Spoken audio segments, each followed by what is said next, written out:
Welcome to my channel Code Cracker. तो ये हमारे वीडियो का पार्ट 2 होगा एंड इस वीडियो में हम देखेंगे कि हम अपने HTML फॉर्म के डेटा को डेटाबेस के साथ कैसे कनेक्ट करें एंड अपने फॉर्म के डेटा को अपने डेटाबेस में कैसे सेंड करें। बट वीडियो में आगे बढ़ने से पहले अगर आपने हमारे सीरीज का पार्ट 1 नहीं देखा तो उस वीडियो की लिंक हमारे डिस्क्रिप्शन में होगा एंड आप उसे हमारे चैनल में जाके भी देख सकते हैं। तो स्टार्ट करते हैं हमारे आज के वीडियो को। तो मैं यहाँ पे आ गया हूँ अपने ब्राउज़र में एंड ब्राउज़र में आने के बाद हमें टाइप करना है local host. But local host type करने से पहले ये आपको ध्यान रखना होगा कि आप अपना जैम सर्वर ऑन रखें एंड उसमें अपाचे एंड माइस्क्वेल सर्वर को ऑन कर दे। एंड इसके बाद लोकल होस्ट में आने के बाद यहाँ पे आपको टाइप करना होगा php my admin या फिर आप php my admin में क्लिक भी कर सकते हैं। तो यहाँ पे आगे न्यू में आके आपको एक डेटाबेस क्रिएट कर लेना होगा। तो यहाँ पे मैं डेटाबेस का नाम रख देता हूँ। तो मैं यहाँ पे डेटाबेस का नाम रखने के बाद जैसे मैं यहाँ पे क्रिएट पे क्लिक करूँगा मेरा डेटाबेस क्रिएट हो जाएगा। तो मैं इस पे क्रिएट पे क्लिक करता हूँ। यहाँ पे मेरा डेटाबेस बन चुका है। अब मेरे को एक टेबल का नाम देना है। तो मैंने यहाँ पे टेबल का नाम दे दिया एंड ठीक उसके राइट में मेरे को टेबल में हमें कितने कॉलम चाहिए वो यहाँ पे मेंशन करने हैं। जैसे मेरे केस में मेरे को 4 कॉलम चाहिए तो मैंने 4 कॉलम्स का एक टेबल क्रिएट कर लिया। अब बारी आती है हर एक कॉलम को एक नाम देने के लिए। तो मैंने हर एक कॉलम को एक नाम दे दिया जैसे user name, email, password and confirm password. Then इतना करने के बाद हमें उनका टाइप डिसाइड करना है। जैसे कि मेरा यूजर नेम का टाइप होगा varchar एंड ईमेल का टाइप भी होगा varchar। तो उस हिसाब से मैंने हर एक अपने कॉलम को varchar में चेंज कर दिया। तो इसके बाद हमें उनमें लिमिट्स देना है। तो लिमिट मैंने दे दिया 200 कैरेक्टर्स का। ओके, इतना करने के बाद अब नीचे आते हैं और सेव पे क्लिक करते हैं। तो सेव में क्लिक करने के बाद हमारा डेटाबेस एंड टेबल दोनों क्रिएट हो चुका है। यहाँ पे ब्राउज में करके आप टेबल का स्ट्रक्चर देख सकते हैं एंड एसक्यूएल में जाके आप उसमें कोई भी क्वेरी इंसर्ट कर सकते हैं। ओके, तो हमारा टेबल अभी ब्लैंक है क्योंकि हमने अभी तक इसमें कोई भी वैल्यू इंसर्ट नहीं करी। एंड यहाँ पे आने के बाद हमें यहाँ पे आ जाना इंसर्ट में। इंसर्ट में जो यहाँ पे एक क्वेरी है हमें इसकी नीड होगी बाद में। नाउ अब हम अपने डेटाबेस को कनेक्ट करेंगे। तो उसके लिए एक PHP में इनबिल्ट फंक्शन होता है MySQLi connect and MySQL connect के अंदर हम पास करते हैं हमारा डेटाबेस का सर्वर, उसका यूज़र, पासवर्ड एंड डेटाबेस का नाम। तो उसके लिए हम एक सबसे पहले एक वेरिएबल क्रिएट करते हैं। तो मैंने एक वेरिएबल क्रिएट कर लिया सर्वर के नाम से एंड उसके अंदर हम टाइप करेंगे लोकल होस्ट क्योंकि इस केस में मेरा होस्ट लोकल होस्ट है। एंड देन एक और वेरिएबल मैं क्रिएट करूंगा यूज़र के नाम से। यूज़र होगा मेरा रूट क्योंकि डिफ़ॉल्ट डेटाबेस हमारा रूट के नाम से है। एंड देन यहाँ पे पासवर्ड होगा मेरा ब्लैंक। देन पासवर्ड के बाद यहाँ पे एक और वेरिएबल बनाऊंगा मैं डेटाबेस का जिसके अंदर हम टाइप करेंगे डेटाबेस का नाम। तो जैसे कि मैंने अभी डेटाबेस क्रिएट किया था फॉर्म के नाम से, तो यहाँ पे मैं अपना डेटाबेस का नाम टाइप कर देता जैसे कि ये है मेरा टेस्ट फॉर्म के नाम से। ओके, तो यहाँ पे मैंने सभी रिक्वायर्ड वेरिएबल्स को क्रिएट कर लिया। अब बारी आती है हमारे क्वेरी को इंसर्ट करने के लिए। तो यहाँ पे मैं क्वेरी का एक वेरिएबल क्रिएट करूँगा एंड यहाँ पे मेरे को टाइप करना होगा MySQLi कनेक्ट।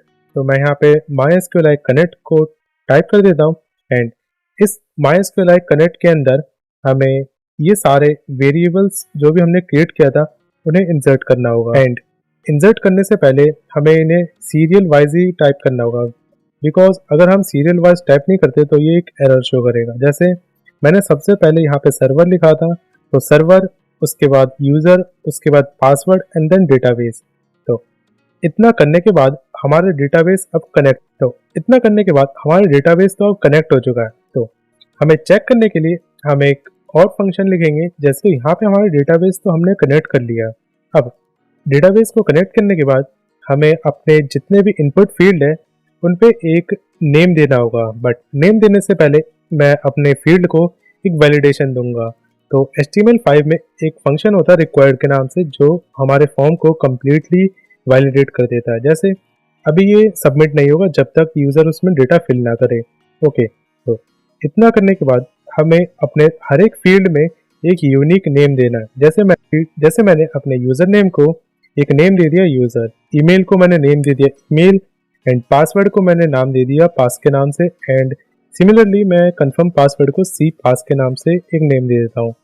तो हर एक फील्ड को एक यूनिक नेम देने के बाद हम यहाँ पे आ जाते हैं, अपने code.php में आ जाते हैं एंड यहाँ पे हर एक फील्ड के लिए एक वेरिएबल क्रिएट करेंगे। तो सबसे पहले मैंने एक वेरिएबल क्रिएट किया यूज़र, एंड यूज़र के अंदर हम जो डेटा ट्रांसफ़र करेंगे वो करेंगे हम पोस्ट के नाम से। एंड ये जो फॉर्म में एक्शन है, हमें एक्शन के अंदर हमारे code.php के फाइल को टाइप करना होगा एंड देन हमें यहाँ पे मेथड पास करना होगा एंड मेथड होगा हमारा पोस्ट, बिकॉज पोस्ट मेथड हमारे डेटा को सिक्योरली ट्रांसफ़र करता है हमारे डेटाबेस में।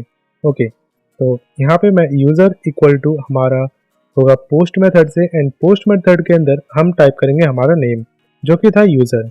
सिमिलरली ऐसे ही मैं सारे वेरिएबल्स को क्रिएट कर लूँगा, जैसे कि email, password and confirm password.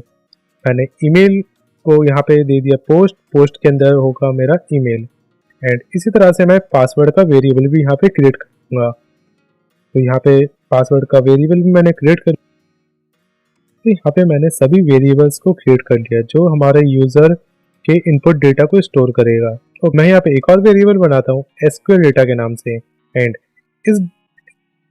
इस वेरिएबल के अंदर हम अपने एसक्यूएल की क्वेरी को इंसर्ट करेंगे। तो मैंने अपने डेटाबेस से क्वेरी को कॉपी किया और मैं इसे यहाँ पे पेस्ट कर देता हूँ, एंड ये हम पेस्ट करेंगे 2 सेमीकोलन्स के अंदर। ओके, तो पेस्ट करने के बाद हमें यहाँ पे इंसर्ट इनटू के बाद हमें अपना डेटाबेस का नाम लिखना होगा। तो मैं इंसर्ट इनटू के बाद आ जाता हूँ एंड हमें टाइप करना होगा बैकटिक बटन ठीक एस्केप के नीचे होता है। तो यहाँ पे बैकटिक्स के अंदर हमें टाइप करना होगा हमारे डेटाबेस का नाम। डेटाबेस के नाम के बाद हमें उसे कॉन्केटिनेट करना होगा डॉट से। तो हमारी क्वेरी कुछ इस टाइप से है, इंसर्ट इनटू हमारे डेटाबेस का नाम, देन प्लस हमारा टेबल का नाम, एंड टेबल के नाम के आगे हम अपने सारे कॉलम्स को मेंशन करेंगे। मेंशन करने के बाद वैल्यूज़ के बाद हमने जितने भी ये वेरिएबल्स बनाए थे हमारे रिक्वायर्ड इनपुट फील्ड के लिए, हम अपने सारे वेरिएबल्स को यहाँ पे एक सिंगल कॉलन के अंदर रखेंगे। तो इतना करने के बाद हम एक इफ़ कंडीशन देंगे, एंड इफ़ कंडीशन होगा ये कि अगर हमारा डेटा सक्सेसफुली सबमिट होता है एंड हमारा डेटाबेस कनेक्ट होता है तो एक मैसेज जो हो डेटा इज़ सबमिटेड, एंड अगर हमारा डेटा सक्सेसफुली सबमिट नहीं होता या फिर कोई भी एरर होता है उसमें तो एक message show data is not submitted, and जो भी रिक्वायर्ड एरर होगा वो शो हो जाए। तो उसके लिए एक सिंपल इफ़ कंडीशन पास करूँगा, एंड इफ़ के अंदर हमें पास करना होगा MySQLi query, and MySQLi query basically 2 parameters लेता है। एक हो गया हमारा क्वेरी का, एक होगा हमारा डेटाबेस कनेक्शन का।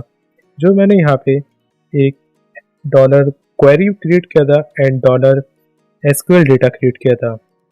देन अगर ये सक्सेसफुली वर्क होता है तो हम लिखेंगे एको डेटा इज सबमिटेड, एल्स के अंदर हम लिखेंगे एको डेटा इज नॉट सबमिटेड। अगर कोई एरर आ जाता है तो ये वो भी शो करेगा। तो एरर को शो करने के लिए एक फंक्शन होता है MySQL एरर के नाम से, एंड एरर के अंदर हम पास कर देंगे अपने क्वेरी वाले वेरिएबल को। लेट्स सी कि हमारा डेटाबेस सही से कनेक्ट हुआ या नहीं। तो मैं एक बार रिफ्रेश करता हूँ एंड फटाफट से मैं अपने फॉर्म को फिल कर लेता हूँ। तो मैं यहाँ पे अपने फॉर्म को फिल करना स्टार्ट कर देता हूँ, एंड ये फॉर्म को फिल करने के बाद जैसे ही मैं सबमिट पे क्लिक करूँगा, एंड यहाँ पे मैंने कंफर्म पासवर्ड एंड पासवर्ड दोनों ही सेम रखा है। तो मैं यहाँ पे सबमिट करता हूँ, तो यहाँ पे हमारा डेटा इस सबमिटेड का मैसेज आ चुका है। तो अपने डेटाबेस में चेक करते हैं। तो मैं यहाँ पे ब्राउज में गया एंड यहाँ पे हमारा डेटा भी सबमिट हो रहा है। तो डेटा तो अब सबमिट हो गया, बट अगर हम अपने डेटाबेस के कोड में कोई भी एरर करते हैं तो एरर भी हमें उसी साथ शो हो जाएगा and data is not submitted का मैसेज भी आ जाएगा। जैसे मैं यहाँ पे कोई भी एक एरर करता हूँ, जैसे मैंने यहाँ पे इसे यहाँ से रिमूव कर दिया, एंड रिमूव करने के बाद मैं इसे एक बार रिफ़्रेश करूँगा, एंड रिफ़्रेश करने के बाद ये हमें वो एरर शो कर देगा जो हमने एरर किया है एंड एरर का टाइप किया है। तो MySQL एरर यही वर्क करता है। तो आज की वीडियो में हमने देखा कि हम अपने HTML फॉर्म से डेटा कैसे सबमिट करें अपने डेटाबेस में, एंड अपने डेटाबेस को अपने PHP से कैसे कनेक्ट करें। तो नेक्स्ट वीडियो में हम देखेंगे कि हम अपने पासवर्ड को कैसे सिक्योर करें फ्रॉम हैकिंग से, बिकॉज पासवर्ड एक बहुत इंपॉर्टेंट चीज़ होता है जो हमारे डेटा को लीक भी कर सकता है। तो हम नेक्स्ट वीडियो में अपने पासवर्ड को कैसे सिक्योर करें वो देखेंगे। तो आज की वीडियो के लिए बस इतना ही। अगर आपने हमारे प्लेलिस्ट को एक्सेस नहीं किया तो प्लेलिस्ट की लिंक ठीक बॉटम में होगा डिस्क्रिप्शन के। एंड अगर आपको वीडियो पसंद आए तो हमारे चैनल को लाइक एंड सब्सक्राइब करें एंड मिलते हैं अपने नेक्स्ट वीडियो।